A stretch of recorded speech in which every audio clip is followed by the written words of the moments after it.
হঠাৎ করে ত্রিপুরার অবৈধভাবে বাংলাদেশিদের প্রবেশ বৃদ্ধি। বিনা পাসপোর্টে 12 জন বাংলাদেশি গ্রেফতার পুলিশের হাতে। ত্রিপুরায় প্রবেশ করার সঙ্গে সঙ্গে পেয়ে যাচ্ছেন আই কার্ড, আধার কার্ড। রাজ্যে হচ্ছেটা কি? কারা চালান সে এই মারাত্মক রেখে? বিগত কিছুদিন ধরেই তেলিয়ামুড়া সহ রাজ্যের বিভিন্ন স্থানে বাংলাদেশি নাগরিকদের অবৈধভাবে অনুপ্রবেশ বৃদ্ধি পেয়েছে।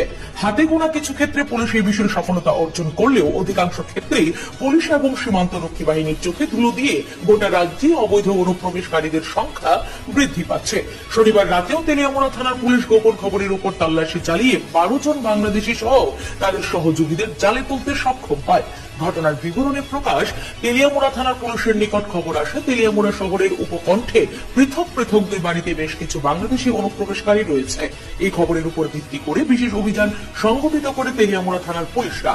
পুলিশ দুটি পৃথক পৃথক দল তৈরি করে পৃথক পৃথক দুই স্থানে বিশেষ অভিযান চালায়, যার একটি দলের নেতৃত্বে ছিলেন ইন্সপেক্টর নন্দন বৈদ্য এবং অপর দলটির নেতৃত্ব দেন সাব ইন্সপেক্টর বিদ্যালক্ষ্মী দেববর্মা ও দিব্যজ্যোতি মজুমদার।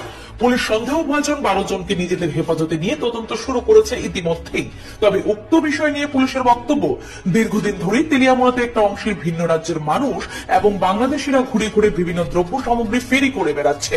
কিন্তু শনিবার যে 12 জনকে আটক করেছে পুলিশের অনুমান তাদের মধ্যে বাংলাদেশি নাগরিক রয়েছে। তবে এই ঘটনার পর্দার আড়ালে বেশ কিছু রাঘব বোয়াল ক্ষেত্রে জড়িত বলে পুলিশ বলিষ্ঠভাবে দাবি করেছে। সংশ্লিষ্ট ঘটনার পরিপ্রেক্ষিতে আটক হওয়া লোকদের মধ্য থেকে 17 বছর বয়সী মাহফুজ মোল্লা, 18 বছর বয়সী মহাশির মুন্সি এবং 49 বছর বয়সী রামপ্রসাদ বিশ্বাস সংবাদ মাধ্যমের নিকট প্রতিক্রিয়া ব্যক্ত করতে গিয়ে বলেন, তারা তিনজনই বাংলাদেশের গোপালগঞ্জের বাসিন্দা। ভারত বাংলা ত্রিপুরার বিভিন্ন সীমান্ত ব্যবহার করে অবৈধ উপায় অবলম্বন করে ত্রিপুরা রাজ্যে বৈধ কাগজপত্র ছাড়া অনুপ্রবেশ করেছে। তবে এইভাবে একসাথে সন্দেহজনক 12 জন নাগরিকের আটক হওয়ার বিষয়ে গোটা তেলিয়ামুড়া জুড়ে ব্যাপক চাঞ্চল্য তৈরি হয়েছে। এখন দেখার বিষয় পুলিশ সংশ্লিষ্ট বিষয়ে কি পদক্ষেপ গ্রহণ করে। যদিও তেলিয়ামুড়া থানার সেকেন্ড অফিসার নন্দন বৈদ্যের বক্তব্য, উপযুক্ত তদন্ত ক্রমে ভারতীয় সংবিধান প্রদত্ত যে সমস্ত বিধান রয়েছে সেগুলি অনুযায়ী ব্যবস্থা গ্রহণ করা হবে।